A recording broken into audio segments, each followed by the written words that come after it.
li nu war a xeex ñun waa tariqa tijaniya mooy fexe ba malaan yi di fees waaw moom la ñu war a xeex. nanu fexe ba malaan yi ci jàkke yi di fees te di ko def ca waxtu nañuy fexe ba fajar teel nu jug laazim waaw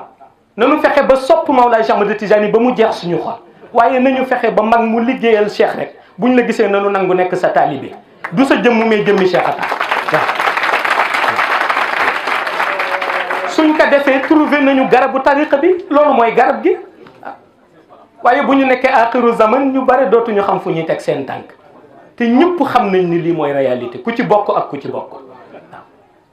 lii mooy réalité ku ci bokk ak ku ci bokk mag ñi xamuñu lu dul seen kurus ak seen cofeel ci Cheikh Tijani Chérif waaw loolu rek la ñu xamuñu leneen benn góor gu mag nettali na ma ni ma Cheikh El Hadji Rawane Ngom bi mu ni ma amoon na benn jukko bi may xale dama fa daan ànd ak sama papa ma seetlu ko mu ni foo ko fekk waxam barewul te mi ngi ci kurusam sëgg tee ko sëgg benn côté rek da ngay dem ba ni dafa fixé benn côté rek lay xool mu ni waaye yaram a tax su ma ñëwee rek nee na nuyu ko si lay siggi yëkkati deram lu mu ca fekk jox ma su ca fekkul weccit mu tibbu mbiskit wala sump jox ma waaw mu ni man boobu xaw ma mbiskit maag sump bi lan la waaye seetlu naa bu nu génnee rek sam papa ni ma ku la jox sump beeg mbiskit mi ma ni ko Seydi Hadji Rawane mu ni jaay ma ko nee na ma sawar ko jaay loolu daal di ko koy jaay mu jënd ko jox ma weccin ma daw mu ni bi ma demee ba mag laa ni bu ma yëgoon du ma ko jaay sama papa dama koy lekk fu ma déggee mu ni jox na ma mbiskit rek mu ni jaay ma ko ma jaay ko waaw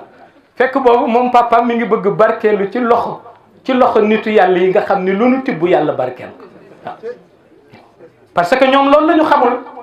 te loolu mooy suñu réalité tariqa te looloo tax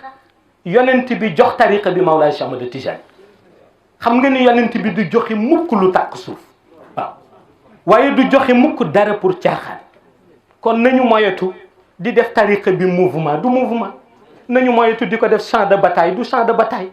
nañu moyetu di ko def ku bokkul rek wala ku ñu bañ mu bokk wala ku ñu bañ mu seddu ñu bëgg la beddi moomunu ko waaw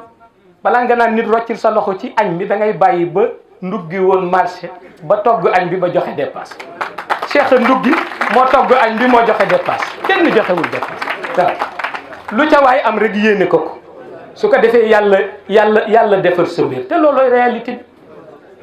looloo tax ñaari crise yooyu nga xam ni tey moo gagné monde shahada crise de conscience crise d'interprétation suñ ko xeexoon rek jàmm am